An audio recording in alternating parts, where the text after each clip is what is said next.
It's a beautiful night here in Eugene, Oregon. Hello and welcome inside the Matthew Knight Arena, located on the campus of the University of Oregon.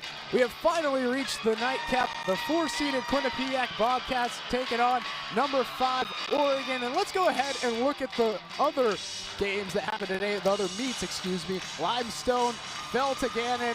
Azusa Pacific, the 2-seed, moving on, and Baylor, the 1-seed, taking over Converse. So far, a little bit of chalk, 1, 2, and 3 winning. But this one, it could go either way. It's the number 4 seed versus the number 5 seed. Welcome inside to Matt's side.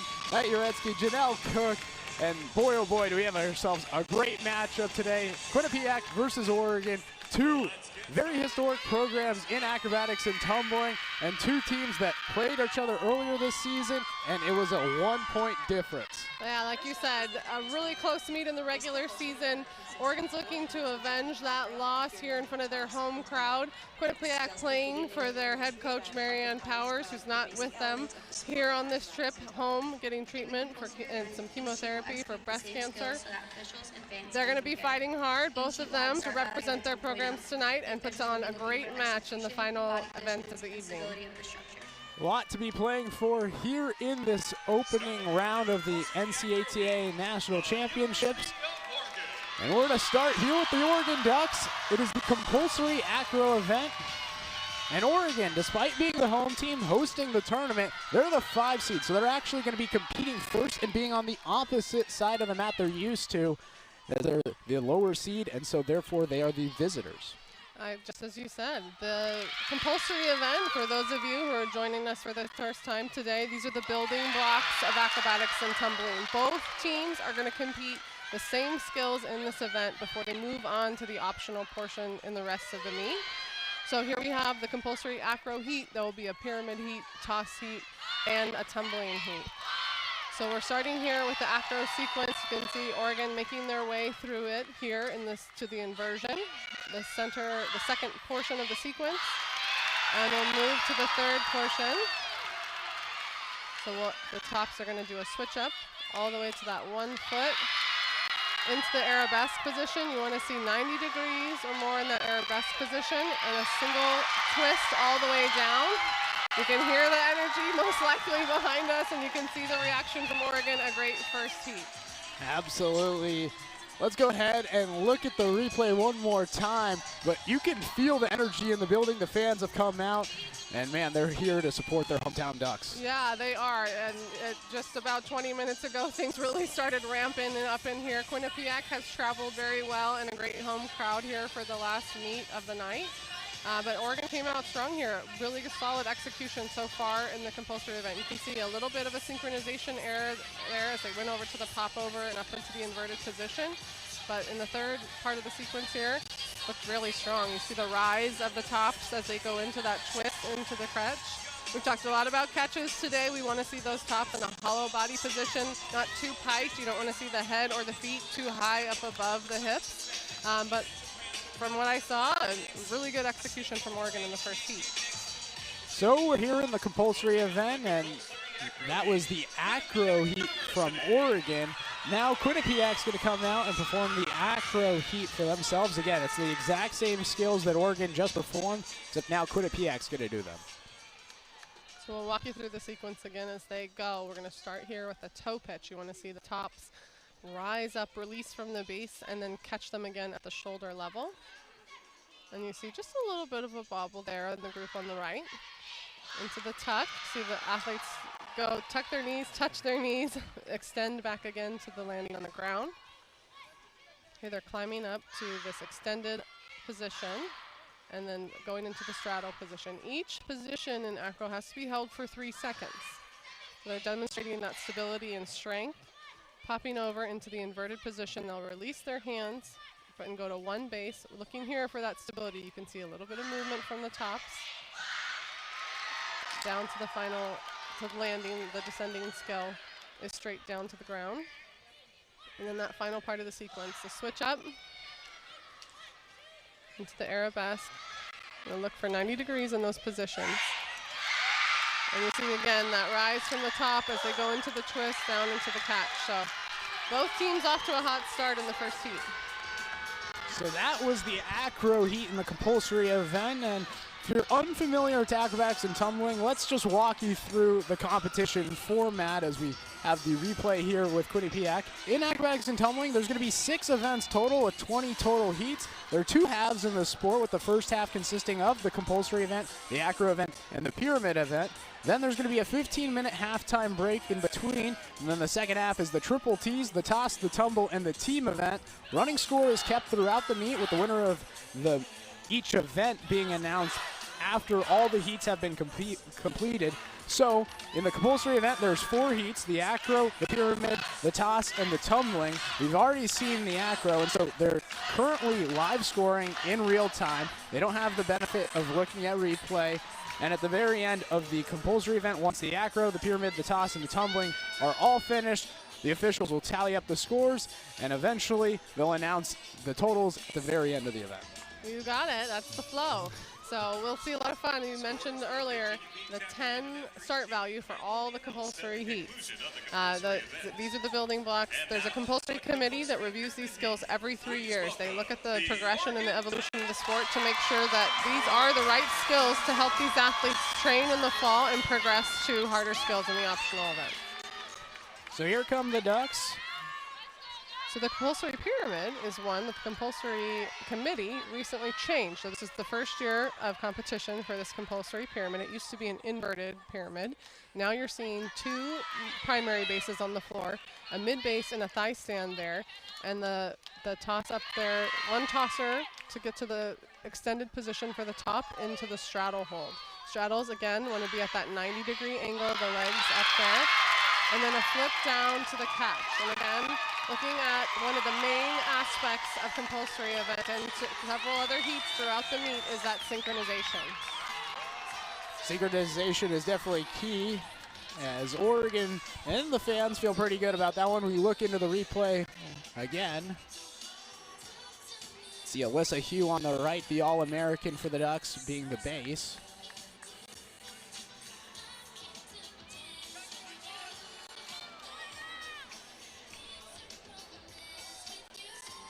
Looks pretty good. A really strong start for the Ducks. Throughout the year, Oregon, I feel, has been pretty solid in the compulsory. And again, these are the building blocks. This is what a lot of programs start with at the beginning of the year, and I know Taylor Sassara, it's the same thing for her and her program. They start with the compulsory and really build on from there. And once they nail the compulsory, that's when they start to move on to the Acro, the pyramid, and the other elements. Is now Quinnipiac's going to come back on to the mat. Again, they're going to be performing the exact same skills we just saw from the Ducks in the pyramid. As you mentioned, Knight, both of these teams have executed at a really high level throughout the season. Quinnipiac's averaging a 37.88 overall for the season in the event. And average for Oregon is a 37.96. So we're expecting to see this be a very tight start for both teams. High execution, high scoring. So again, we see those same skills. A little bit of a synchronization issue there on the dismount, and we'll see it back in the replay. As we said before, we have the benefit to say, let's look at that again in the replay. The officials are scoring this in real time. But as we look at that toss up to the extended position, looking very strong. The structures are very stable. Those straddles are beautiful lines. You can see that there. But it looked like just a little bit of synchronization got a little bit out of sync there as they did the dismount and came into the flip and the cradle. So there'll be a small deduction for that. A big change in the scoring for the national championships compared to the regular season is there's actually 5 officials in the national championships compared to 3 in the regular season. Right, so we have a head official at every meet. The head official runs the meet from all aspects, and they're monitoring for neutral penalties. The teams submit the scores the skills they're going to compete before the meet. And if they don't do that, there's a penalty assessed. Then we have execution officials watching the tops and watching the bases. With the 5 panel, there's 2 each watching those positions, and their scores are average. So here's the Ducks again. This is going to be the toss heat. So the compulsory toss is a back tuck. So you're going to see, you want to see these, again, the synchronization, the rise of the tops, hitting that skill at the very top of the toss. You want to see extension of the body all the way to the top of the toss. Execute the flip or the back tuck at the top of the toss. Extend their bodies again into the catch. So as we look at the replay, you can see that sequence there. Extension, the tuck, and extension again back into the cradle. Looking at, as you watch catches throughout the meet, you want to make sure that you're seeing the hollow body position, so it's not quite flat. But you don't want to see the head or the feet really up above the hips to a large degree. You also want to look for movement in those catches. So those are some small errors that can create separation in these heats when these athletes are performing at such a high level. That was Oregon in the toss heat. You saw Jade Avalos, the top on the right side, and then you saw McKenna Carrion on the left side. Head coach Taylor Sosnara called McKenna Carrion really underrated, and you'll see her throughout the meet. And I would agree, she is a little bit underrated. She'll fly a little bit under the radar, but she competes across many different events. Quinnipiac now coming back onto the mat. And this is the toss. So again, the same exact skills that we just saw from the Ducks. Now here's the Bobcats. Over here on the right, we have number 31, Cassidy Osher. She's an All-American standout for Quinnipiac, a fifth-year senior who came back, wanted to help her team. Quinnipiac has had 2 years where they weren't able to compete. 2020 season cut short. 2021, because of the strict regulations up in the Northeast, they weren't able to compete, and some other teams across the NCATA were also restricted in 2021. But that was unfortunate for them. They weren't able to have the opportunity to compete or qualify for the championship, so they're very happy to be back here competing again, representing Quinnipiac, one of our other founding members of the NCATA on the national stage. Actually, both of these programs are founding members of the NCATA, and it was unfortunate that Quinnipiac couldn't compete last year, but they feel pretty motivated because they didn't compete. Talking to head coach Marianne Powers prior to this meet, she made it clear her women are ready. They're extremely motivated. You know, she talked about the journey through the regular season, the first meet, just getting back for the first time and thinking through all of the mental aspects and the physical aspects of returning to the mat and progressing to peak at the right time at the championship. Here's the tumbling heat in the compulsory event. Starts with the standing back tuck. Then we're going to see a straddle jump to a back tuck.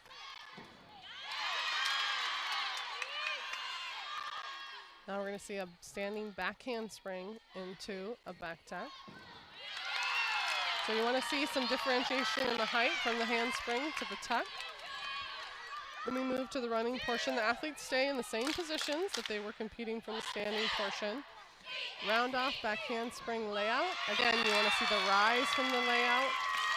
Obviously, synchronization we've talked about, but for tumbling, you want to see there's a lot of small technical deductions or potential deductions. So you want to, landings are one that we can easily spot. You want to land with your chest up.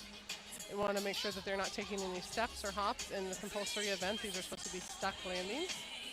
On those back handsprings and back tucks, you want to see legs together. And then as you come over here to the running, tumbling, same thing. You want to see the back handspring create some acceleration in order for that layout to rise.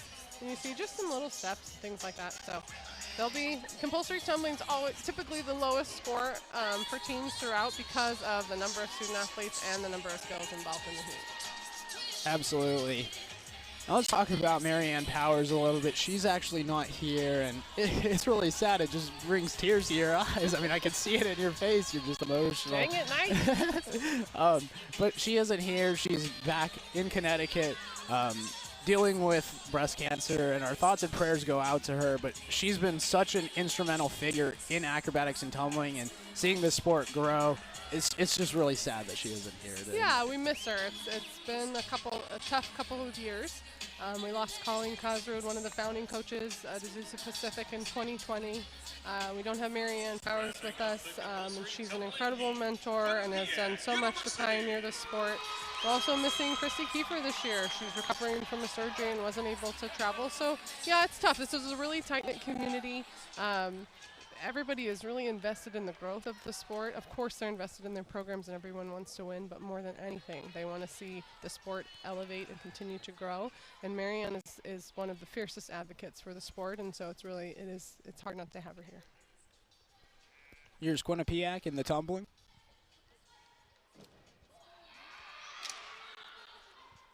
So again, same skills, and we're watching for those same technical execution.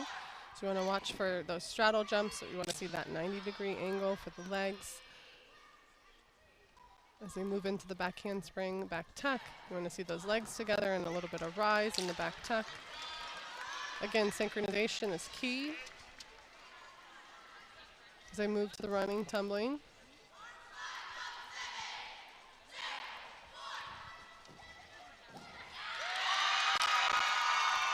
Really finished that strong. They had a couple little bobbles in the standing portion, but moved on to the running and finished with a really nice running tumbling pass for those 8 athletes. Tumbling is something that Quinnipiac has continued to grow. They've been really strong always in pyramids, tosses, acros, but tumbling is something that they've really gradually over time excelled in, and have some of their highest scores in achieving their highest level of tumbling so far this season. So that was Quinnipiac wrapping up the compulsory tumbling event, and that's actually the last heat in the compulsory event. So we finished the acro, we finished the pyramid, we finished the toss, and we finished the tumbling. As Quinnipiac, you can see on the replay with the running tumbling at the end. So with those 4 heats, they have a start value of 40 possible points. They're tallying up the scores right now. And as they're tallying up the scores, we're going to step aside and take a break. But when we come back, we'll announce the scores and the acro event here at the NCATA National Championships. So we just got the scores in the compulsory event, and Quinnipiac took the acro 9.625 to Oregon's 9.575. Oregon won the pyramid 9.850, Quinnipiac 9.750. And then the toss and the tumbling belongs to the Bobcats, 9.900 to 9.825, and tumbling 9.050 to Oregon's 8.875. That brings us to 38.325 for Quinnipiac, 38.125 for Oregon. And that brings us to the acro event, and let's learn about it. And next up is the acro event. This begins the optional portion of the meet. Each team will compete different skills with different possible start values. There will be between 2 and 4 athletes on the floor in each heat. Heat 1 has 5 elements, Heat 2 has 6 elements, and Heat 3 has 7 elements. The start value is determined by the difficulty and combination of each sequence. This event shows power, strength, and balance, so look for stability of the structure and position of the top. So here's the Oregon Ducks in the acro 5 element. So you see the base toss the top up to the shoulder level. And she does a pop around, or she does a half twist there. And a layout off to the ground. You can see she landed a little far away. They're a little bit reaching for each other. That may be a deduction in terms of the proximity of that landing. And they're going up into that inversion. And then releasing the base's hands, something we saw in the compulsory heat. So again, demonstrating how they use these building blocks to help progress and build these acro sequences for the acro event. So that was Oregon in the acro 5. And we saw base Alexis Weller right there. And yeah, just the strength. It takes to just grab someone by the hips, throw them up, and catch them at the shoulder level. And then poised by the top. Let me get her number. It's McKenna Carrion. Thank you, McKenna Carrion. Poised there in that pop around, keeping her stability, keeping her core tight. And then executing the final part of the elements here. So that's the 5-element acro event. Again, for the 5-element heat, there has to be 5 skills that have to be performed in 45 seconds. So that was Oregon completing it with Alexis Weller and Cammie Wilson both serving as bases for the Ducks. Now Quinnipiac's going to come out, and they're going to be performing their 5-element acro.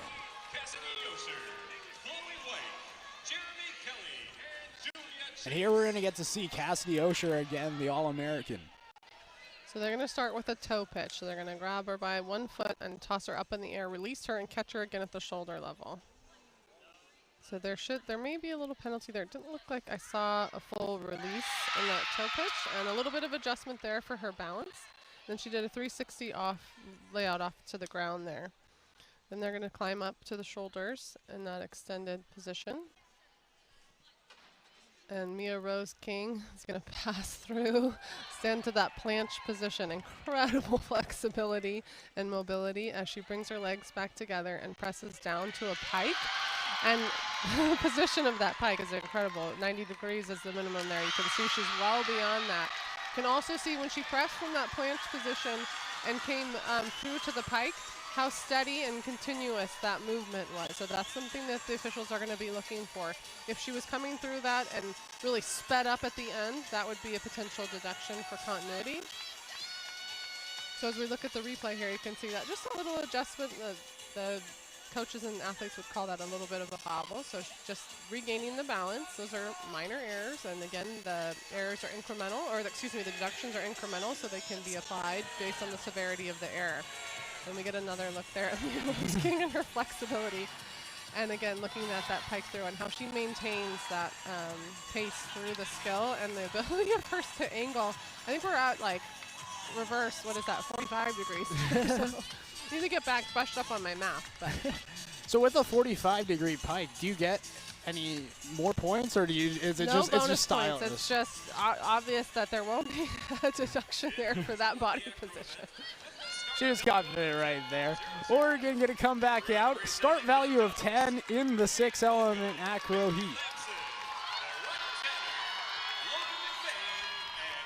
Here for the Ducks, we're going to see Carly Novak being the top. Bailey Lamson is the base. Lamson was actually injured early in the season, and she was a huge loss for the Ducks, but since coming back, she's definitely played a huge role. So you can see there, they started their heat with a toe pitch as well. And you could see Carly Novak released from the base, and the base caught her again there at her shoulders. And then she did a full off there. Now this is Mariah Tanner, right? And so Mariah Tanner coming up and going up into that inverted handstand. Has a look of satisfaction on her face. Also, you can see the continuity there. So the continuity up to the inverted position, and then as she held that position, brought her legs together, came down into the pike, and kept that continuous movement through. And I always love what she knows if she did well, and you can see it on her face as she comes through here. Back to the beginning of the sequence, you can see that toe pitch and the full off Carly Novak. A little bit, you saw on her landing, she shifted a little bit to her left, so that'll be a small deduction on her landing. And here is Mariah Tanner. Goes into the inverted position, just really smooth up to the top. Strong hold, such straight lines. And then a continuous movement down to that pike. Also, well above 90 degrees. And Mariah Tanner is an athlete that, right there, you can see the little smirk on her face. You know that Oregon did really well when Mariah Tanner has that smirk. Look for the smirk. Exactly, because she does that every single time. Yeah, well, the smirk went to a fist pump, and her team agreed. That was a great heat for the Ducks. Now the 6-element Acro heat. Here's Quinnipiac.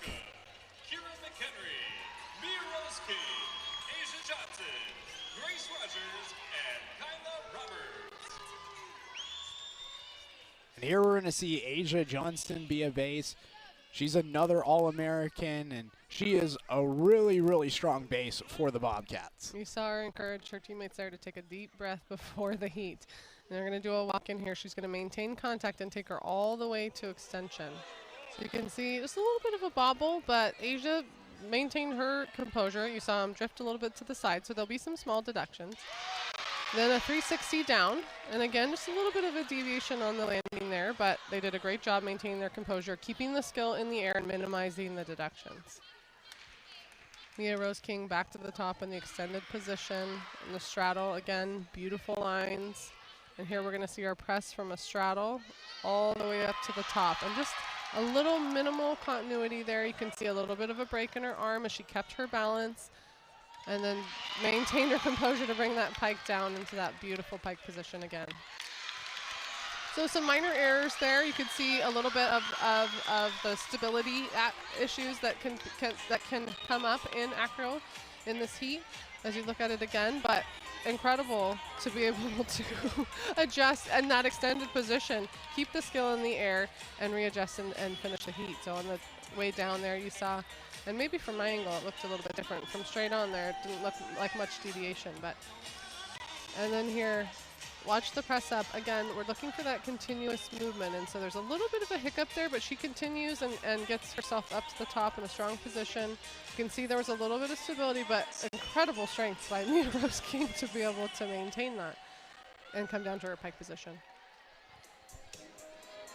So that's the Quinnipiac Bobcats rounding out the 6-element acro heat. Again, in the acro event, there's 3 heats, the 5-element, the 6-element, and the 7-element heat. In each of the element heats, you have to do one more. So you start with 5 skills, then you move to 6 skills, and then 7 skills.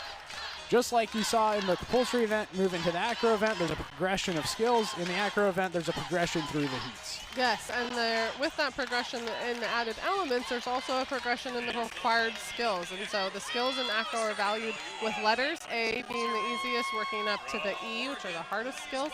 And so as you go through those elements, there's more skills that are required, and the difficulty kind of ramps up along with the elements. So that's where you see some of those new skills coming in. Here's the Oregon Ducks, 7-element acro heat. Okay, Irie there is the top. She's doing a walk-in, half around.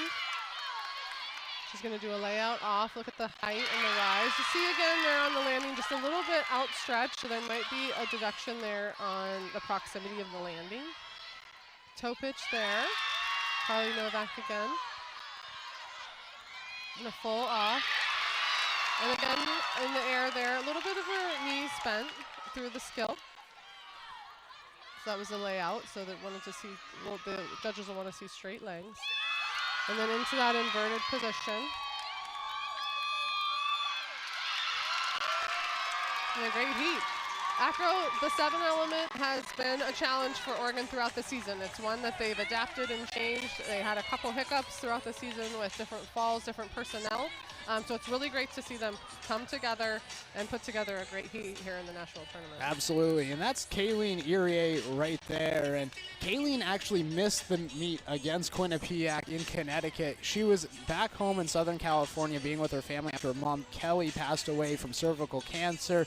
The Ducks had a lot on their hearts going into that meet against Quinnipiac, ended up losing, and now they're here back at home and playing for a lot more than just acrobatics and tumbling. Absolutely. Missing a teammate, and especially knowing your teammate is going through such a huge loss in their life, it can't help but affect how you're feeling, how you come out. So it's great to see her back with the team and have her back out here competing tonight. Oregon actually wore teal ribbons during their meet against Azusa Pacific in support of Kayleen's mom, as the Ducks have really done a great job to raise awareness for cervical cancer. And both of these programs, I mean, playing for a lot more than just acrobatics and tumbling. Obviously, Quinnipiac missing their coach right now, and just a lot of emotions. There are. In fact, I'm going to take a deep breath.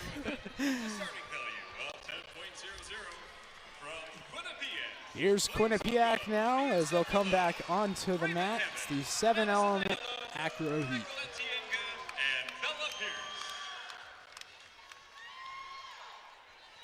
So another fun heat. We'll see some other exciting skills here. They're going to go all the way up here to extension and transfer over to a liberty, or she's on 1 foot. I'm sorry, there's a full up, a twist, full 360-degree twist up. Second base is releasing. They're going to that liberty position with 1 foot, 1 base. Hard to maintain that balance. They make it look effortless. Then they're doing a switch up there, which is fun and an element that we see in compulsory acro. Switching to the single base, extended there. 360 degrees of twist down. Really nice catch and landing there. And then coming into that inverted position that we see some different intros. The ascending skill, there's different ways that you can get up to that position. But one of those building blocks to round out this heat. So that was Quinnipiac in the acro 7-element heat. Let's look one more time. You know, we talk a lot about strength in this event, and moving over there, the strength and the balance. The strength is not just there in the base, it's in the top as well. They have to have incredible core strength to be able to hold those positions up there without moving and make it as easy on the base as possible for them to keep them up in the air. That's Nicolette Tianga, the base. Mia Sandillo is the top right there. As Quinnipiac rounds off the Acro event. Again, 3 heats, the 5-element, 6-element, 7-element. We completed them all, and so that'll do it for the Acro event. As they're tallying up the scores right now, we're going to step aside and take a break, but when we come back, we still have the pyramid event and the scores to be announced.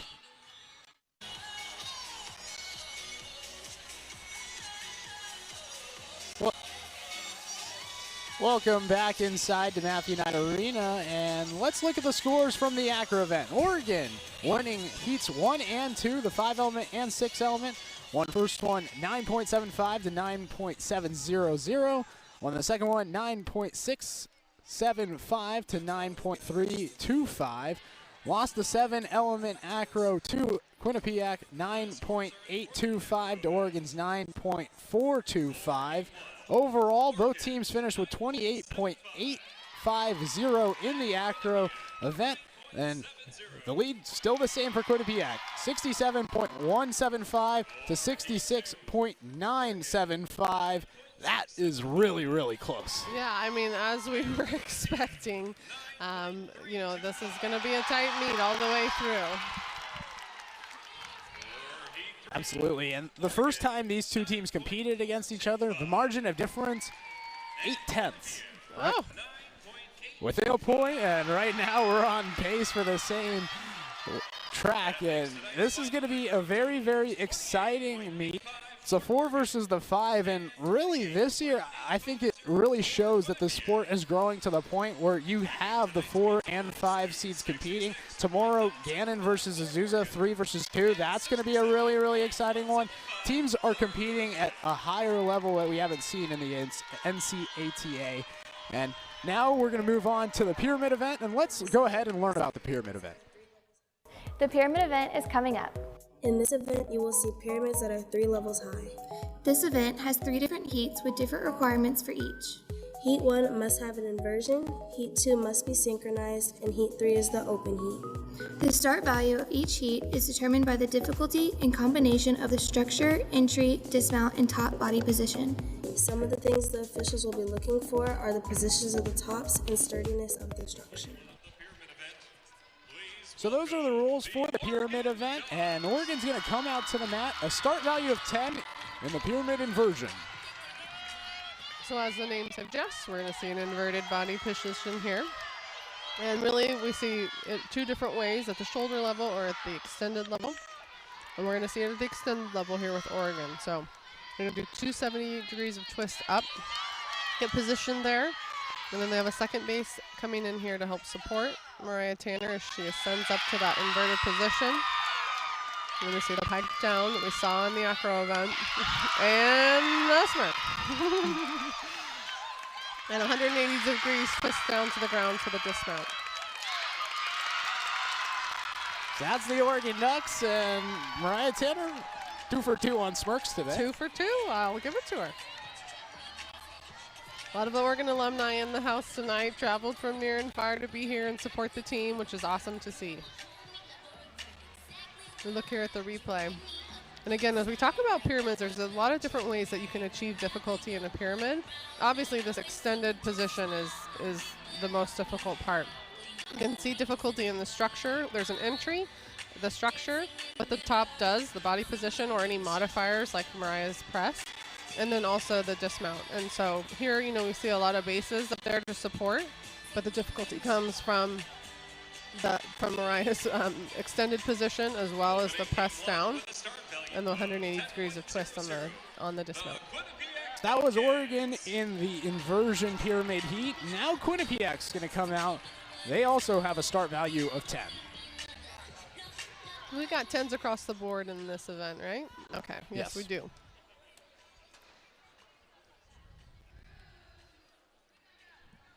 So we're going to see, believe, the same pyramid here. So unless I have it twisted, no pun intended, we're going to see that. So 270 degrees of twist up to the top. We have a similar structure here, 2 bases supporting the top. Mia Rose King. But we see a different body position. So she's going into the split position there at the top. You can see a little bit of stability there to hold her up. And then she comes together to pike through. Big smile. That beautiful pike position, 180 degrees twist to the ground. So cool to see a little bit, really the same pyramid, just a different body position there at the top. And you could see a little bit more of stability for Quinnipiac than we did with Oregon in holding that top position. So as we look at the replay here, I'll try to point out what I'm talking about. But cool to see Mia Rose King ascend up there and then move to that split position.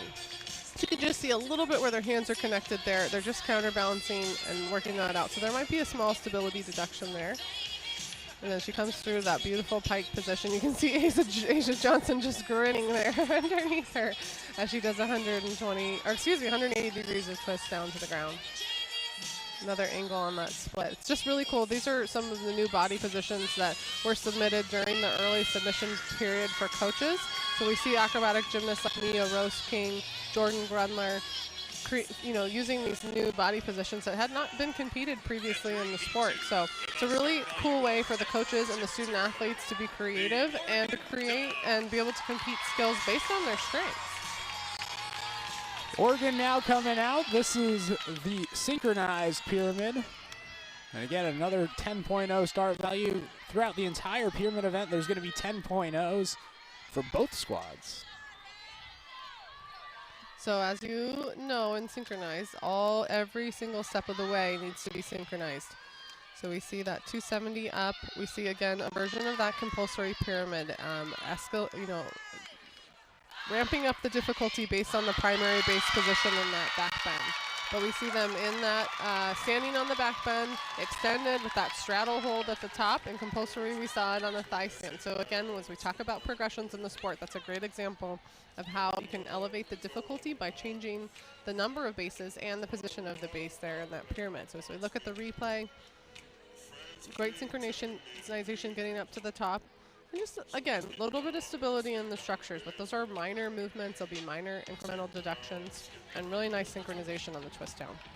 On the right side, the back base, that's Blesson McMorris, who is the NCATA Freshman of the Year. She has been so huge for the Ducks, and I guess at this point, just talk to me about what makes Blesson McMorris so special and why she was named NCATA. Yeah, we talked a little bit as we talked about Ayanna Manning in the Division II Freshman of the Year, and Blesson is very similar with Ayanna. They compete in a lot of different events. They do a lot of different positions. Sometimes they're a primary base, sometimes they're tumbling. There's a lot to them that they can do across the board. And she's just been a stalwart for the Ducks this season. She came in, Coach Cisnara talked a little bit about her attitude and her mentality and how adaptable she is. Similar words that we heard from Coach Johnson about Ayanna Manning. Here's Quinnipiac in the synchronized pyramid. So we're also going to see the back bend here. And it looks like we're getting some of the compulsory apples to apples that we don't normally see. We're going to see the same pyramid again here from Quinnipiac. So it's going to be a direct comparison, which I don't know, from a competition standpoint, if you like that or if you don't. I don't know. It's kind of a fun aspect for us. They're in that back bend position doing that 270 degrees twist up to the straddle position. And then they release the top to do 360 degrees of twist back down to the ground, just like Oregon did. So this will be an apples to apples. So as we look at the replay here, great synchronization on the way up. The structures look stable. The straddles look beautiful. Maybe a little bit there, you can see on the landing, the group for the right just landed a little bit, like leaning to the side a bit. That might be a small deduction. And there may have been a little bit of synchronization if they came out of this, but maybe not. Good thing we have the replays, right? Absolutely, and we benefit from the replays. The officials, they do not benefit from the replay. That's going to be a tight heat. It is.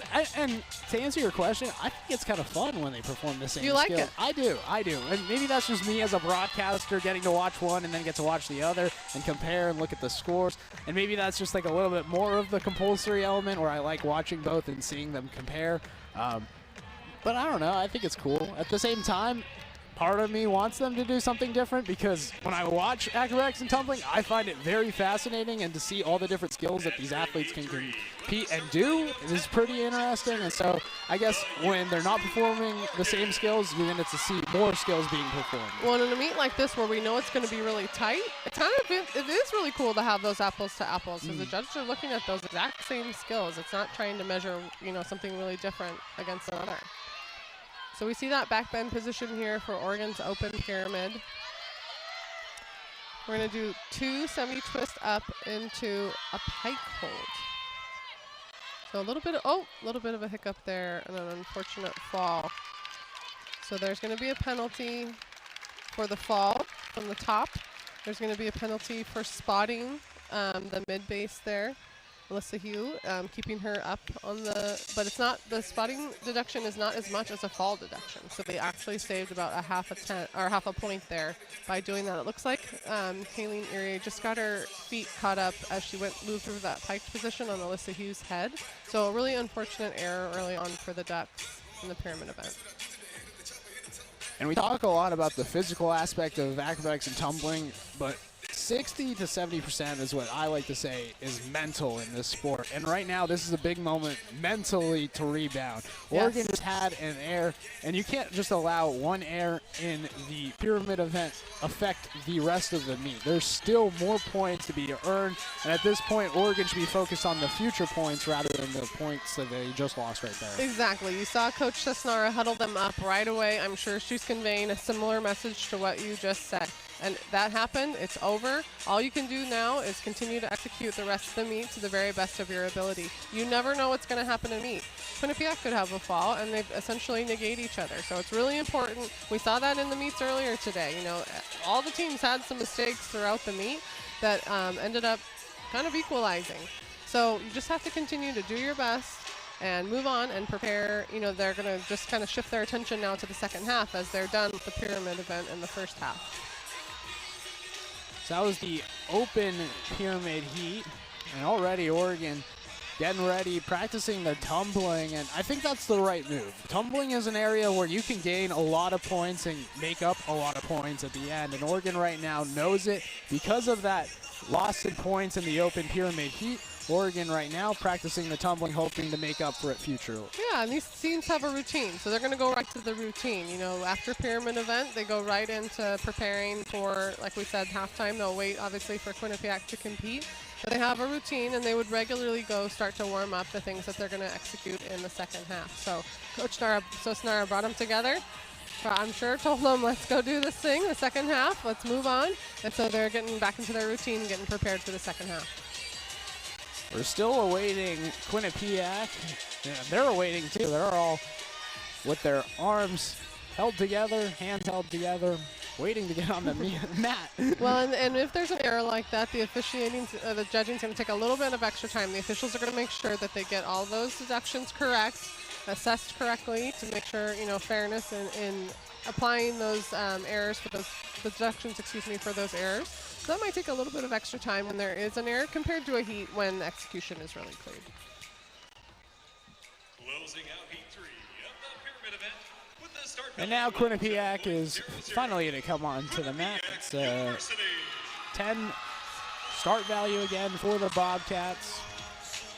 Yeah, this is the open pyramid heat, so a lot of free reign in what they're going to do. Yeah, it allows the teams to be creative with the synchronization in Heat 2 and the inverted position in Heat 3. This allows the teams to really think about their strengths and do something that could be a little bit of fun and play to the strengths of their personnel. So they're starting again. You see that thigh stand familiar from Compulsory. They've got the mid base there. She's in 270 up, and they're readjusting to get to the hands. She's got a back base supporting her. And she's pressing up to that extended position, lowering her back down. I don't know if lowering down is harder than putting her back up, but then 180 degrees of twist into the cradle, Looks like a solid catch, and the Bobcats are going to be happy with that because I'm sure the main goal there was to go out and make sure that they execute no major errors so they can take away the win in the pyramid event. Absolutely, and another thing is they already had the lead by about a point or less than a point to Oregon going into the pyramid event, and so if they were able to execute really, really well, as we see in the replay, them executing really, really well, they could build a pretty big lead at the half. Yeah, they'll probably go up here, you know, well, I shouldn't guess, let's not do that. But they are going to go up here by a larger margin. And so, you know, as we know in the three T's, right, the triple T's, there's a lot of different start values. And so Oregon's going to have an opportunity to catch up, and both teams need to continue to execute through the second half. So that was Quinnipiac rounding out the pyramid event. That means that it is halftime right now. And so we're going to step aside, take another break. But when we come back, we're going to announce the scores for the end of the first half in the pyramid. And we're going to have some interviews here during the halftime intermission. Welcome back, and let's look at the scores for the pyramid event. So in heat number 1, Oregon won 9.950 to Quinnipiac's 9.850. In heat number 2, Oregon 9.850 to Quinnipiac's 9.775. Heat number 3, Quinnipiac 9.825. Oregon with the fall 6.425, meaning Quinnipiac wins the pyramid event 29.450 to Oregon's 26.225. Quinnipiac currently leading 96.625 to 93.200 at the half. And we'd like to welcome you here, Matt's side at Matthew Knight Arena. Knight Uretsky, Janelle Cook, and we're joined alongside Quinnipiac's acting head coach, Cameron Diaz. And Cameron, in the first half, how do you feel your squad is faring against the Ducks? Really, really strong. Really strong first half. Everyone, you know, has mistakes here and there, but I think it's really important how they've been fighting really hard coming back. Every single 10th matters. Oregon is such a strong team. We know we're really close in start value today, so you know they knew coming in today that it was going to be, you know, who can execute. So they're really going for all those 10ths. So they're fighters. What has been the feeling in the locker room not having Mare here, and how has it been trying to fill big shoes? Yeah, definitely big shoes to fill, for sure. Marianne is not here, but you know, she's with us. You know you're here with us, Marianne.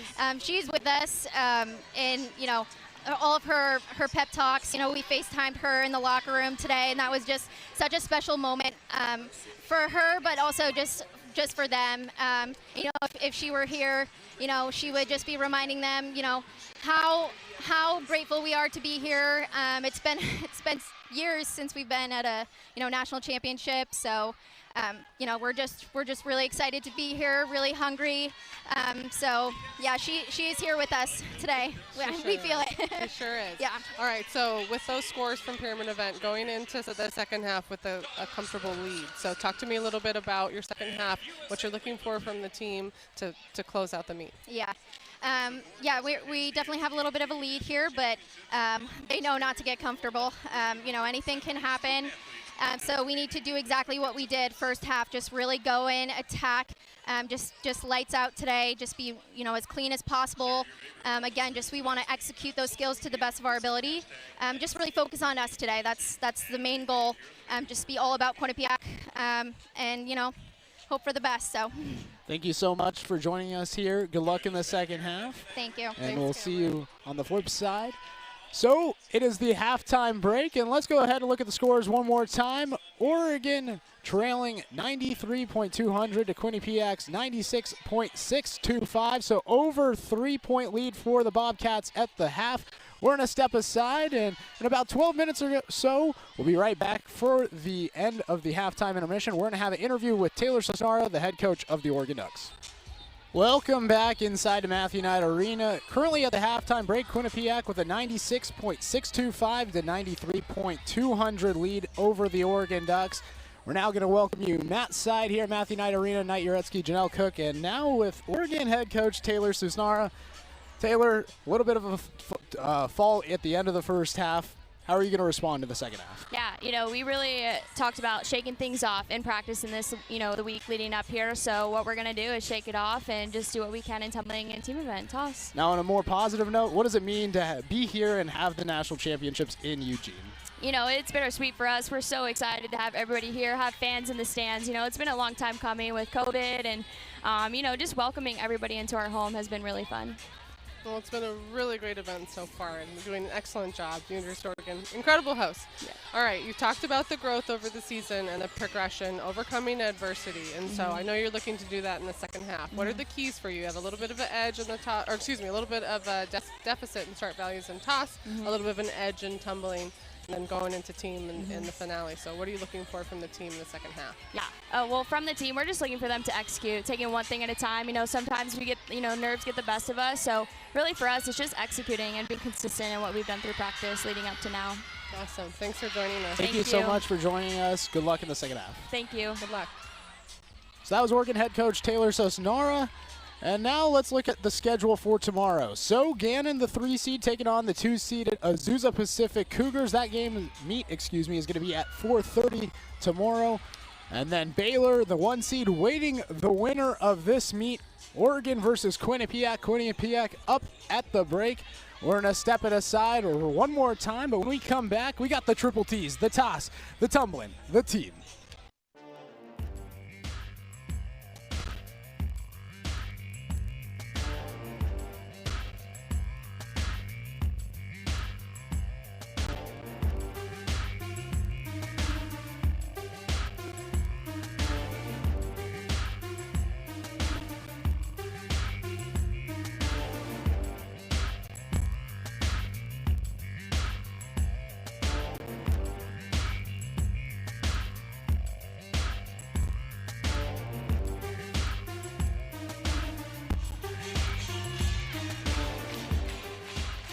First half is in the book here at Matthew Knight Arena. The Quinnipiac Bobcats currently leading the Oregon Ducks 96.625 to Oregon's 93.200. So 3.425 for Quinnipiac. That's the lead right now. And Janelle, at this time, just talk to me about that lead. The second half, there's a lot of points to be claimed, but 3 points, that's a lot.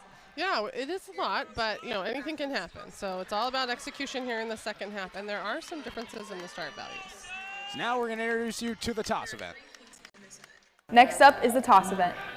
Here you will see a group of athletes toss another athlete into the air. The top will perform a flip and/or twist in the air before being caught. There are 3 heats in this event. Heat 1 is the salto toss. Heat 2 is the duo toss, in which 2 groups will need to throw synchronized identical skills, and the final heat is the open toss heat. The start value of the toss depends on the skill that the top executes in the air.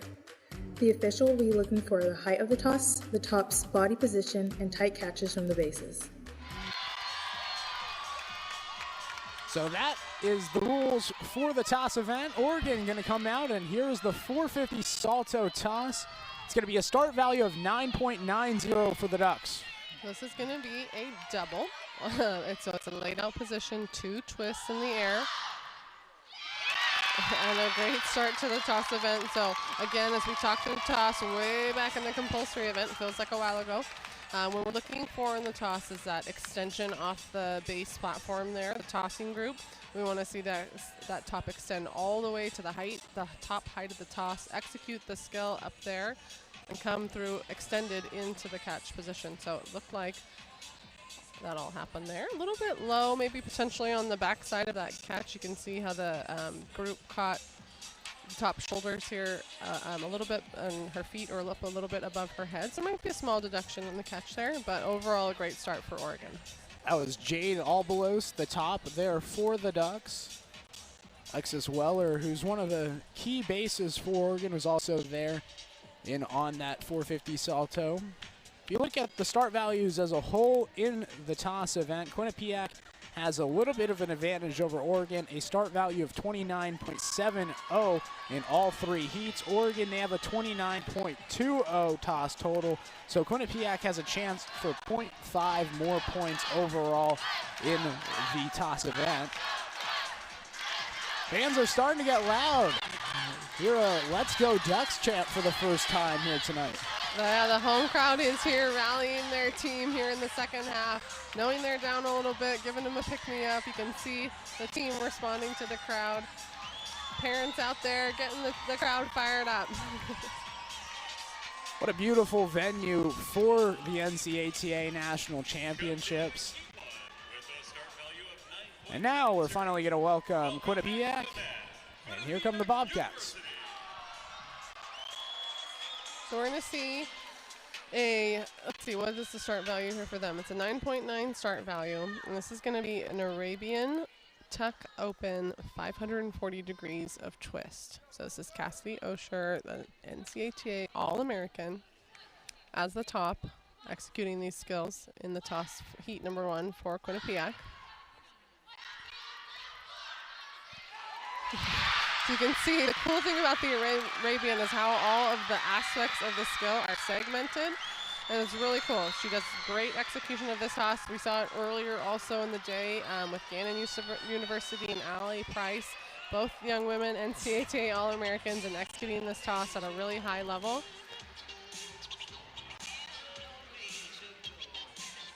So as you look up there, there's the flip and then the twist back into the cradle. So really solid execution by Cassidy Osher. Cassidy Angel Osher. Johnson, hype man in the back there. She's a vocal leader for Quinnipiac, and she immediately let her feelings be known about the execution of that heat. And Cassidy Osher, like you said, NCATA All-American, but more than that, she's a 3-time NCATA academic honor roll. She is a heck of a scholar, and you know, Coach Marianne, she said that her impact at Quinnipiac is legendary, and I think that's exactly what it is. She's a 5th-year senior graduate student, and it's really awesome that she came back for that 5th year for her to compete here in the national championships. Yeah, she talked about how talented she is as an individual academically and how she really cares for the younger players in the program, and something that Coach Powers cited as being incredibly important to the morale and the culture of the team as they're coming back that, you know, 1.5, 2 seasons abbreviated in competition, bringing this team back, and Cassidy herself wanting to get back out there and compete for a final time in the Bobcat uniform. So here's Oregon in the synchronized toss, start value of 9.90. So we're seeing the same toss that we saw in the first heat, the double, and really good synchronization there. So again, you've talked today, and I agree with you, you know, the most challenging heat may be potentially to synchronize, maybe outside of the quad pass, is the synchronized toss. You have 2 different tops, 2 different basing groups. They're looking to achieve the same height of the skills. They've got to get their timing down. So that's tough enough with one group, and putting those 2 out there together, having a good product, looked really good. There might be a little bit of timing as we come through there, you can see. The tops, interesting fun fact, the tops aren't required in the twisting skills to twist in the same direction. So that's something that, you know, for a fan, it's harder to spot probably the execution. The officials are trained and know how to see that and understand how the timing and the twisting in different directions will work. But a great synchronized heat there for Oregon. So that was Oregon competing, and in the synchronized toss, you saw the tops of Jade Obolos and McKenna Carrion. Obolos a junior, Carrion a sophomore. Now Quinnipiac, they're ready, and they're going to be coming out for the synchronized heat in the toss event. They're also going to have a start value of a 9.90.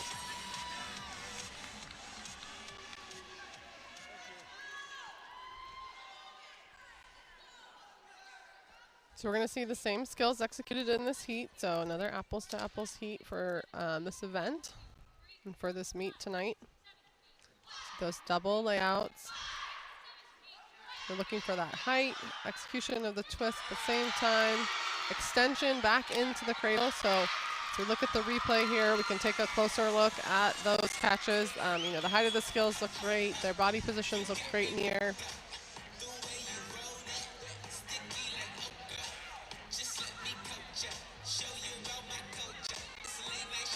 Yeah, so you see a little bit of movement there in the group on the right in the catch. So that'll be a small deduction. You know, just caught a little bit off to the side there. So those will be small deductions. Quinnipiac has always been incredibly strong in tosses, and so it's no surprise that they're going to come out and execute well in this heat. It's something that Coach Powers has been known for throughout her coaching career, and so it's great to see them come out and execute, one of their strongest events as a program here at the National Championship. So we're through the first 2 heats in the toss event. There's only 1 heat remaining, and that's the open heat.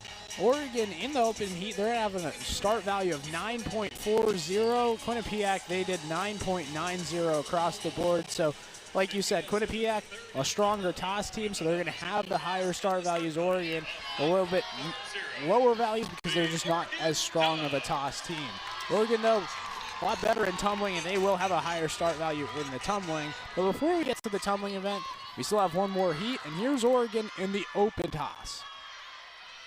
So going to those doubles in the sink heat was important for Oregon. It was an upgrade that they worked on through the season.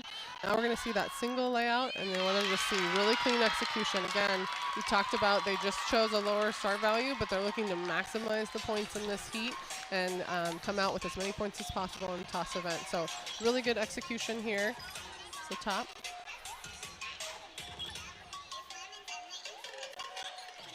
So you see that there, the basing group got great height there for her. Good extension back into the cradle. It looked like a solid catch here. Good execution. Yeah, that's McKenna carrying on again. You also see Blessed McMorris, the NCATA Freshman of the Year, being a base right there.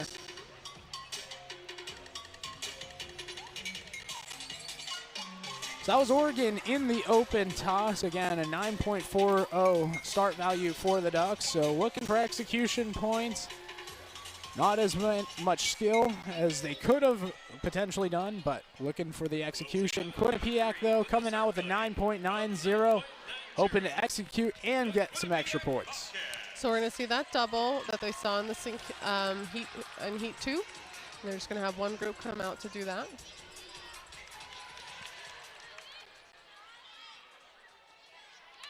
So we saw Cassidy Osher in the first heat. She was the top in the second heat, and so as a athlete, you can only compete in 2 of the toss heats.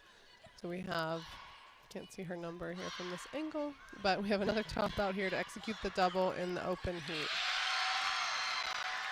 And that's Kira McHenry. Kira McHenry. And really good execution again. Really good height on that skill. You saw the extension into the cradle. Potentially a little bit of a pike body position there in the cradle. But again, I don't get paid to officiate. And Kira McHenry, she is an athlete that is competing this season for the first time in 2 years, and it wasn't just because of COVID, but she's been injured for the prior 2 seasons and came back this year. You can see right there in the toss event, able to be an excellent top for the Bobcats. But that'll wrap up the toss event. But don't go anywhere. We still got tumbling, and we got the team event coming up here at the NCATA National Championships. It's anybody's game. Welcome back inside Matthew Knight Arena. And here are the scores for the toss event. Quinnipiac winning heat number 1, 9.750 to 9.700. Oregon winning heat number 2, 9.575. Quinnipiac 9.500. Quinnipiac heat number 3 in the open, 9.525. Oregon 9.300. Overall, Quinnipiac 28.775. Oregon 28.575. That brings us to a total 125.400 for Quinnipiac. Oregon 121.775. And that'll do it for the toss event. Let's go ahead and preview the tumbling event. This is the tumbling event. This event has 6 heats. The start value of each heat is determined by the difficulty and combination of skills in each pass. The first 3 heats are synchronized, a duo, a trio, and a quad tumbling pass, in which all athletes in the group must execute the same tumbling pass from start to finish. The last 3 heats are individual tumbling passes with different requirements in each. The officials will be looking for form, execution, and proper technique of each skill. So those are the rules for the tumbling event. We're going to start with the Oregon Ducks in the duo, Carly Novak and Anise Ochoa. So we're going to see this duo put together a round off, 3 whips, 2 back handsprings into a 1.5. Really nice synchronization. You can see here the excitement from the crowd and from the group. So we'll look back at the replays and take a look at execution. But the first part of the synchronized heat is the synchronization, and so they did a great job there. And then we talked about earlier today, the difficulty of putting together 3 whips is that you have to maintain that body position and they need to travel the same distance. So you can see where as they go through this in a little bit more slow motion, that third whip's a little bit tighter than the whips at the beginning of the pass. So that might be a small deduction, but again, we've got the benefit of replay here, and overall I know that they're going to be really happy with this heat. You can see it again on the replay. We have this here first in slow motion for us. You can see feet apart a little bit, so those will be small deductions, but overall a great start to tumbling event where Oregon's looking to gain some ground on Quinnipiac here. So that was Carly Novak and Anise Ochoa. Ochoa, a senior from Bakersfield. Carly Novak, a junior from New Jersey. Oregon on that duo pass had a start value of 10. Quinnipiac, they're also going to have a start value of 10 in the duo pass. In the duo, they're going to send out Cassidy Osher and Farah Chernov. Chernov is a sophomore, and her and Osher have created quite the duo in the tumbling duo. Yeah, and Cassidy Osher, since she was a freshman, has been the movement that I was talking about with Quinnipiac really elevating their tumbling. It really started with Cassidy Osher, and it's just grown and grown over the past 4 to 5 years with the breaks mixed in there. And so this duo coming out with a 10.0 start value is great. A lot of times we see lower start values in those synchronized heats. So for both teams to come out with the 10 in the duo is a great start to the event. So we're going to see them perform a round-off whip Arabian. So that's, again, a skill where we're going to want to see the rise in the middle of the pass, and they're going to connect that to a round-off back handspring 1.5. So look again for the synchronization. Look for the rise of the Arabian in the middle of the pass, the continuation out of those skills into the second half of the pass, and the rise in the final skill of the pass.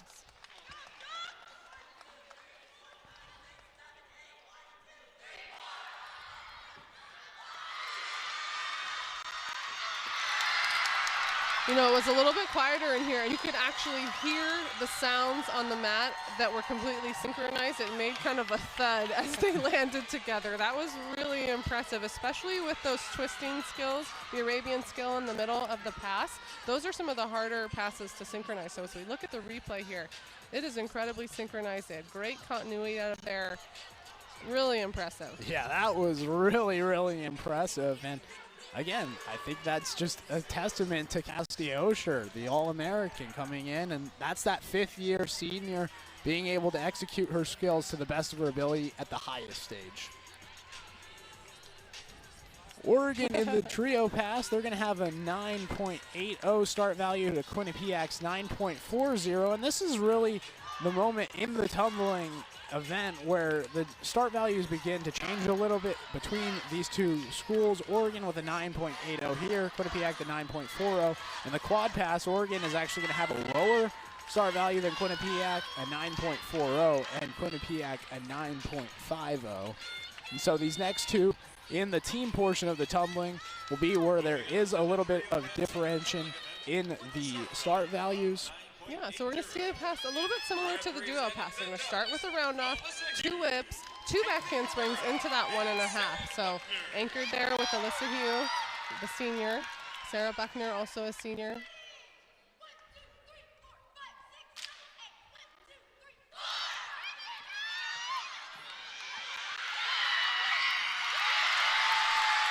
Really well done. I'm going to wait for the replay before I say anything because I never quite trust my eye, but it was a really nice pass. They started out with that synchronization through the whips really well. It looked like they got, Alyssa Hugh got a little bit off at the beginning, but it's amazing how they can catch back up. So let me see if I saw that right, but there's maybe no, I don't know. I thought when she came out of that first round-off whip that there was a little differentiation, but they came back together, really finished strong. You can see those steps at the end, and again, I'll let the officials make the call on the controlled step. But overall, I think they're going to be pleased with that. You can see again from our angle in the replays, a little bit of legs apart and some knees bent, but those will be minor incremental deductions like we talked about. Overall, again, this is a great trio pass, and like you mentioned, the start value is a little bit higher, so they're going to try to gain some ground here in the tumbling event. Oregon right now trailing 125.40 to 121.775. And so if they're able to make up any ground in the tumbling, that would be huge, especially being down by over 3 points. Yeah, and Quinnipiac in their last meet of the season against Gannon, they had some uncharacteristic mistakes in tumbling. They had a couple falls in the tumbling event they hadn't had through the season. So they're really looking to come out here and make sure that they perform at their highest level as well. So as we know, anything can happen. So now here's Quinnipiac in the trio tumbling. Kyla Roberts, Brianna Marks, and Bella Pierce. So a similar pass to what we saw, just taking one whip out of there. So a round off, a whip, 2 back handsprings, and the 1.5.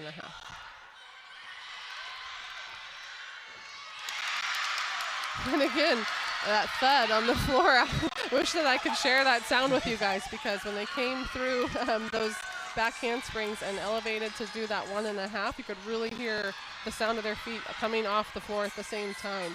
You did see there in the landings, I will say definitively those weren't controlled steps. I'm willing to step out on that one. So as we look through the replays, we'll see what we mean on that synchronization through the first half of the pass. Got some, could be a little bit more elevation there potentially on that final skill. But we saw great synchronization, and then on those landings, you saw a little bit of a lunge there from the tumbler in the middle. So there'll be some incremental deductions for that. Again, as we look back, we can look out and point out some teeny tiny things like knee bend and feet apart. Those will be small incremental deductions, as we mentioned. But again, we're looking at that in replay. These officials are looking at it in live time and don't have the benefit for replay. And so seeing those minute details like bent knees are really, really hard to the naked eye. It's a good thing they've had lots of practice.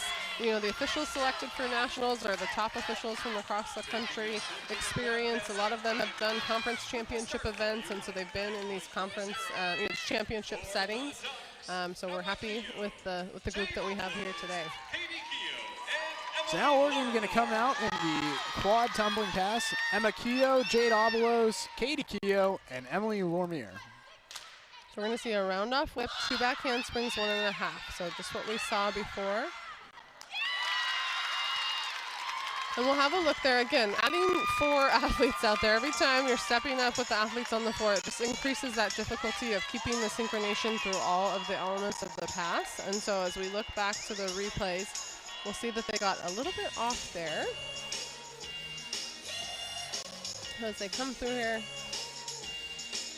just a little bit off there as they went through those final backhand springs into the 1.5, and then we saw just a little bit of a deep squat there on the landing, and some steps, maybe a little bit of deviation there as they landed and stepped also to the side. So again, as we look at those replays, we could nitpick some potentially some bent knees or some feet apart, but a strong heat. I think those are some things that they can clean up should they advance for tomorrow in the quad heat. Earlier in the Converse meet, we were talking about how both the Lugo sisters competed in the tumbling together. Oregon, they have 2 sisters in the Keoghs, both sophomores, and competing in that quad pass. That may be a connection we may see in the future, and that could be really exciting. That's really exciting and fun to see. Yeah, that would be fun, and it's fun as sophomores to see them out here on the floor already, because that means we're going to get familiar with their names, and we're going to get to see how they evolve over the years. And if they do these same passes, they might evolve to different skills, but it's always fun to see sophomores, freshmen out here competing, and know that we'll have some more time to see what they can accomplish. So now Quinnipiac in the quad tumbling. It'll be Summer Knoll, Lindsay Rudolph, Layla Tracy, and Tiffany Zebra.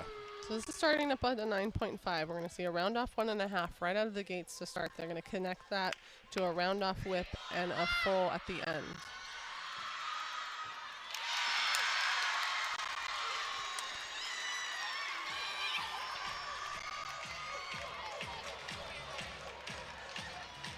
So that was Quinnipiac in the quad pass, a 9.50 start value for the Bobcats. And that'll wrap up the team portion of the tumbling event. Again, in the first 3 heats, we have the duo pass, the trio pass, and the quad pass, which are all 2, 3, and 4 student athletes. As we look into the replay here. Yeah, so we saw just, again, a little bit of synchronization coming through and out of that 1.5 in the middle of the pass. And as we look at it, one more time here. You can see a little bit just off here in the back. Then they go to the round off, and then I had it as a whip. It looks like it was a back handspring into the full.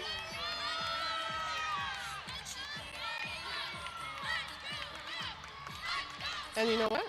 That was my fault. Looking at the wrong sheet. So it is a back handspring as declared.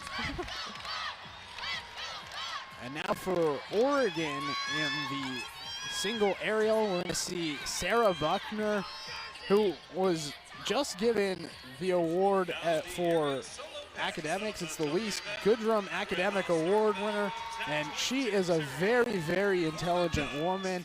She's a biology major here at Oregon, and she was actually just accepted into medical school at Rowan University, so really props to Sarah Buckner as she goes and competes in the solo aerial. And she's doing the pass I just told you about, so she's going to do that whip into the layout there, the full at the end. So she competed a round off 1.5, the round off whip into the layout. So really well executed. We'll take another look at it here so I can make sure I get you the right details out there. So the round off 1.5 in the middle, and that's where that connection is really important. And you saw that the whip there was, she didn't travel very far in that whip at the very end of the pass. That might be a slight deduction. You saw her pull her legs over the top to finalize that, to enter into that final full at the end of that. So those will be some slight deductions. Again, a little bit of continuity. You can see her legs sort of bend as she comes out of the Arabian. Not quite a smooth transition into the next round off. But again, those are small incremental errors. Overall, a really strong pass. You talk about the Louise Goodrum Award. That's modeled after the Elite 90 Award of the NCAA, awarded to the student athlete that the highest achieving GPA at the championship events. And it was really crazy this year. So we had 3 student athletes with 4.0s. So we had to go deep into the their credit hours and all those different things to select a winner. And Sarah's academic resume is incredibly impressive, and some of the things you just mentioned. So it's really cool to be able to honor her here for all the work that she's done on the mat and off in front of her home crowd. 2-time NCATA academic honor roll as well for Buckner, and she has a bright future ahead of her, especially going to medical school. Now for Quinnipiac, it's going to be Farah Chernov in the solo aerial. You're going to see some front tumbling here. So she starts the front handspring, front tuck, round off, back handspring 1.5, round off 360.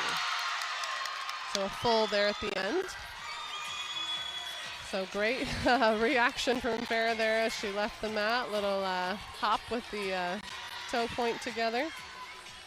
And as we look here back at the replay, we can watch as she enters the pass, the front tumbling. The front handspring, front tuck is really fun way to start the pass. 1.5 in the middle has pretty good continuity through there. And then the round off to the full at the end.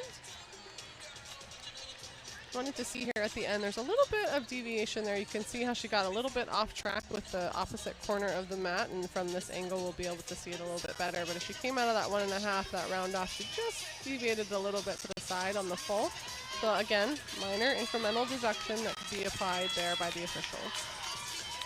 Chernov is a sophomore from New Jersey. She was named to the NCATA Academic Honor Roll in 2021. Comes from a gymnast background and actually won several gymnast state awards from the state of New Jersey when she was in high school. And you can see some of that gymnast background right there on her solo pass. Now for Oregon, Carly Novak's going to do the 6-element tumbling. So we're going to see her do a round off, 3 whips, 1 back handspring into the 1.5. So very similar to what she competed earlier in the duo pass. They removed a back handspring for her solo pass, which actually elevates that start value for her. The hand elements, if your hands are going back to the floor, that is a little bit of an easier skill. The whip, even though the back handspring and the whip are meant to help accelerate the pass to that final skill, those are, a whip is a higher level of difficulty than the back handspring. So again, as we talk about those whips, you want to see them maintain the straight body position through those whips and make sure that they're traveling the same distance. So you can see on that third whip there, she's kind of bringing her legs through. You can see her feet apart as we look through the replay. So those will be some minor incremental deductions. A little bit of deviation there at the end as well, which is a little bit harder to see going straight across the mat. But overall, a really strong heat. Carly's been, a solid competitor in tumbling all season for the Ducks, and did so again today. And not only is it a lot harder to do the whip instead of the handspring, but it's also a lot more stress on your body. It definitely hurts a little bit more and creates more power when you're doing the whip. Yeah, they're both, like I said, they're intended to create that power and that acceleration through the pass, and so a lot of times it just depends on the body, But yes, you're right. There's a different impact for different skills as you combine them to create the pass. Buckle up. We got Cassidy Osher coming up with the 6 element tumbling. Round off whip Arabian, round off back handspring 540, and again, we saw her compete a similar pass in that duo heat. In fact, the same pass. So it's a repeat for her in terms of the performance. She put on a great performance in the duo heat. We haven't seen the scores yet, but we saw it with our eyes there for the duo. So she comes back, has that Arabian, goes into that final skill.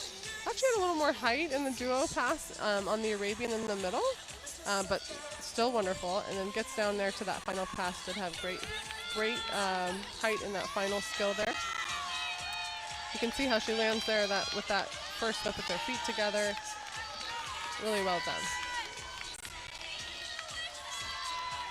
And student athletes, again, they can compete in the team portion, the duo, the trio, or the quad. They can only compete in one of those 3, and then they can only compete in one of the 3 of the solo passes, the aerial, the 6 element, and the open. And you see Osher, she competes in both the duo and the 6 element. It's just interesting, she competes the exact same whip. Yeah, and that's, that's the prerogative again. We see some variation, but often, if that's a strength, you go with it. And as you mentioned, you compete once in sync and once in the solo, and these soloists are so strong, they're often seen in the sync heats.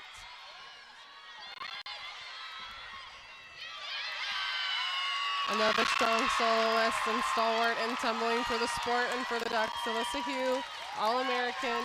We saw her there do a front tuck, round off back handspring to a 1.5, round off to a full. So again, putting together a nice chain of elements there. If we look back at the replay, we can talk a little bit more about her execution.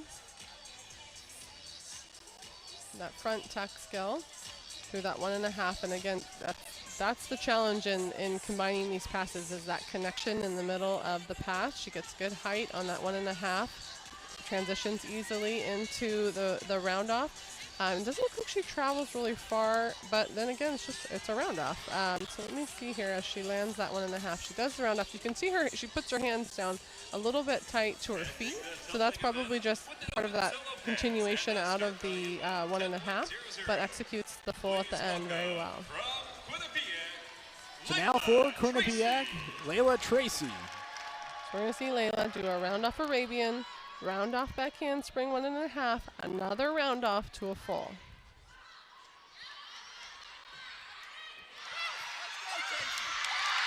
Just really powerful. And connecting that many round offs between the skills was incredible. She was so excited she forgot to talk to Cameron Diaz here down in the corner. But greeted there by Melanie Mancini back in the corner of the mat. So as we watch her again, that Arabian, she gets good height coming through that, the 1.5, smooth transition into the round off and the full at the very end of the pass. You can see her landing those skills, as she comes through with her feet together. And again, this single where we're coming right at it, you can see maybe a little bit of legs apart. You can see a little bit of her chest down and a little bit of a lack of height there in that final skill, but a really strong pass to end tumbling event for Quinnipiac. So like you said, that'll end the tumbling event. We're awaiting the scores right now. They're tallying it up, but as they tally it up, we're going to step aside and take a break. Don't go anywhere. 2 minutes and 45 seconds of organized chaos coming up here at the NCATA National Championships.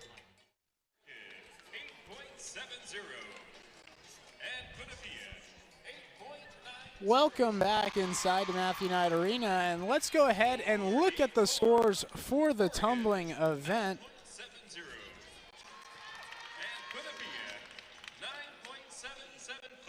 There we go. And let's look at those scores. So, Oregon just a little bit lower than Quinnipiac overall. Quinnipiac got the better in the duo, 9.575 to Oregon's 9.325. Oregon 9.400 in the trio, 9.000 for Quinnipiac. In the quad, Oregon 8.700, Quinnipiac 8.900 in the aerial, 9.700 for the Ducks, 9.775 for Quinnipiac. In the six element, 9.8000 for the Ducks, 9.750 for Quinnipiac. In the open, 9.825 for Oregon, 9.850 for Quinnipiac. That brings us totally to 182.250 to Oregon's 178.525 as we head into the team event. And let's go ahead and introduce you to the team event. The last event is the team event. This is a very fast-paced event, so be sure to keep your eyes peeled. The team event features up to 24 athletes on the floor, performing synchronized acro, pyramid, toss, and tumbling in a routine set to music lasting no more than 2 minutes and 45 seconds. In the team event, the officials are looking for the stability of the structures, body positioning, and the technique of the tumbling. So that's all the team event, or as I like to call it, 2 minutes and 45 seconds of organized chaos. Let's bring out the Oregon Ducks for the team event. They have a start value of 107.21. Lots of points to be won here, and this meet is far from over.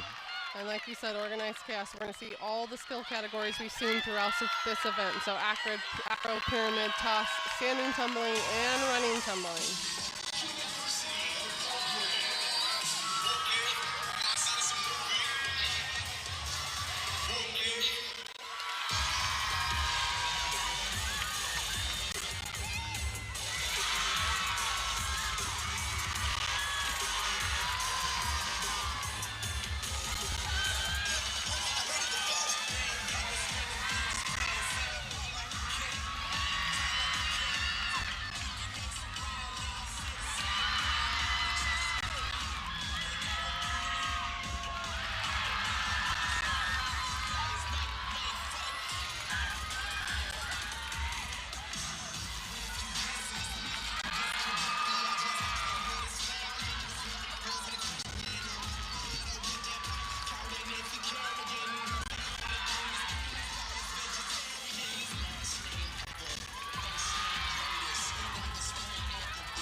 So that's Oregon in the team event.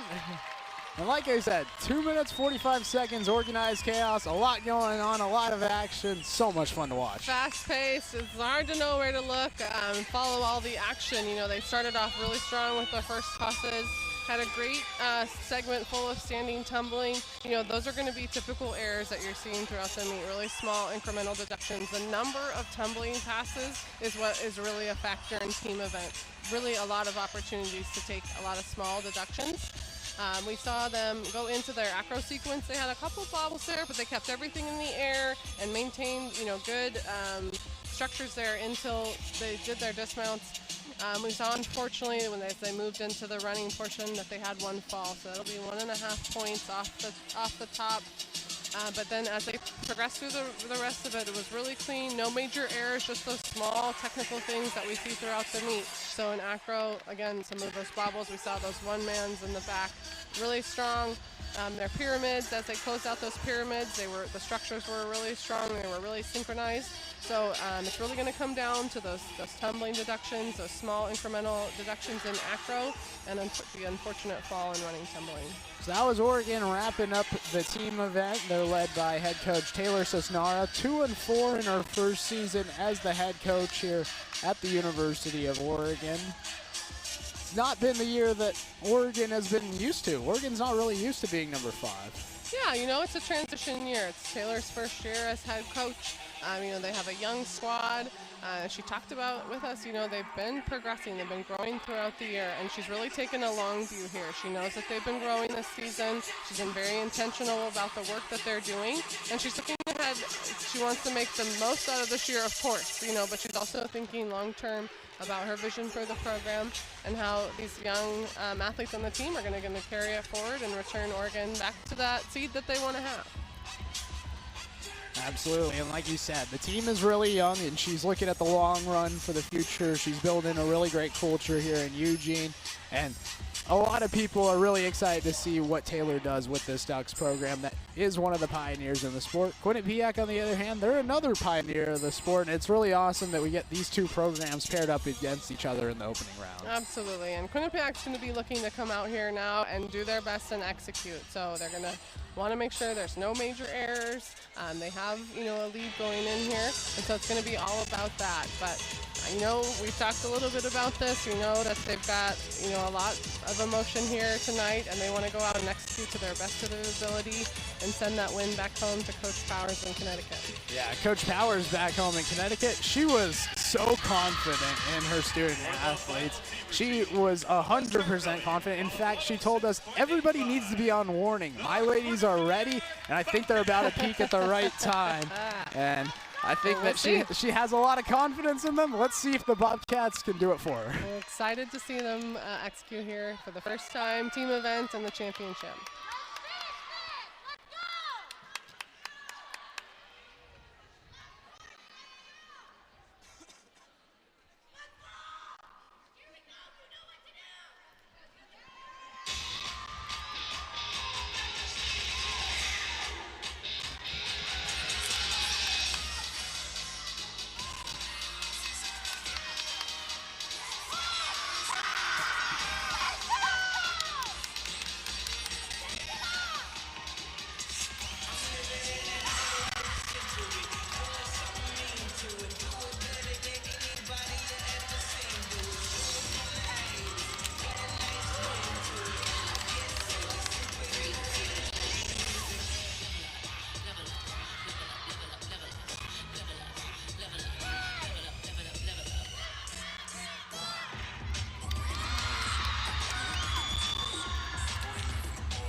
that's Quinnipiac in the team event. They had a start value of 106.85, which was slightly below Oregon's 107.21. Both teams have competed, and let's go ahead and look at the replay for Quinnipiac. Yeah, so guys, what gets a little interesting here as we await these final scores, but started off really strong with their tosses and their standing tumbling, and then they had that fall, unfortunately, in Acro, tough fall. Part of the challenge here is they had 1.5 for the fall, and then they also didn't have that final element where they had their descending skill, so they'll also have a 5/10 for that. For any 5/10 for any sequence that was missing as part of that skill. So they moved on, rebounded from that, went on to have a great Acro sequence here, moved into their tumbling, their running tumbling, and unfortunately had another fall down in the left corner. So that's 3 points to start, plus so it'll be 3.5 points in those neutral penalties. Oregon had 1.5 for their fall. So it's all going to come down to those things that we've talked about, all the execution and the other elements, the standing tumbling, the running tumbling, the Acro elements, the strength of those pyramids. Both teams had really strong pyramids as they came out into the final elements here. Quinnipiac ended with 2 strong tosses. So it really comes down to all of those minor errors. A lot of the standing tumbling is supposed to start from a static position, so if you see the athletes hopping before they jump into the first element, that's a minor deduction. When they go up in those acros, if there's some stability or some balance checks, those are going to be minor deductions. All the things we talked about through tumbling event, legs apart, knees bent, chest down on landing, steps, all of those things are going to factor in here. And with the volume of those elements, there's a potential for a lot of deduction. So I don't want to make any predictions. Both teams have left it on the mat, and they'll leave it up to the officials. We're going to send it to one more break, but when we come back, we'll announce the scores for the team event and announce the winner of the 4 versus 5 seed. Welcome back to Matthew Knight Arena. They're announcing the scores currently right now, and the team event totals have been announced. Quinnipiac 88.09, Oregon 85.96.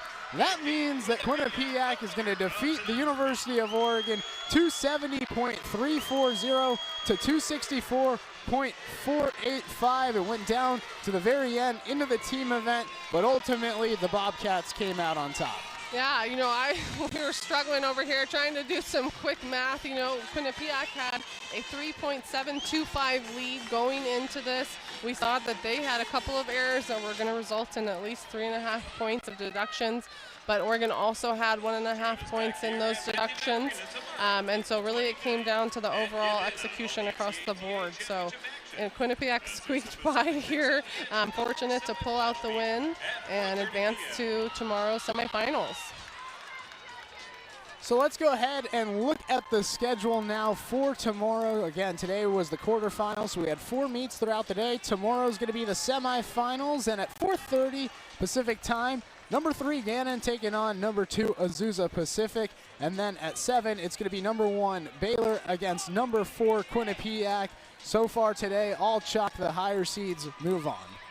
Yeah, we were wondering about some potential upsets today, but the 4 top seeds advancing, so we're going to have some really great meets tomorrow night. Looking forward to seeing everybody back here on ESPN+.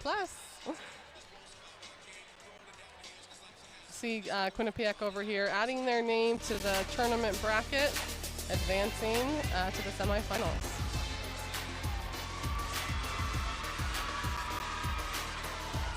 Thank you guys for listening throughout the day. We'll be back at it tomorrow for the semifinals here on ESPN Plus for the NCATA National Championships.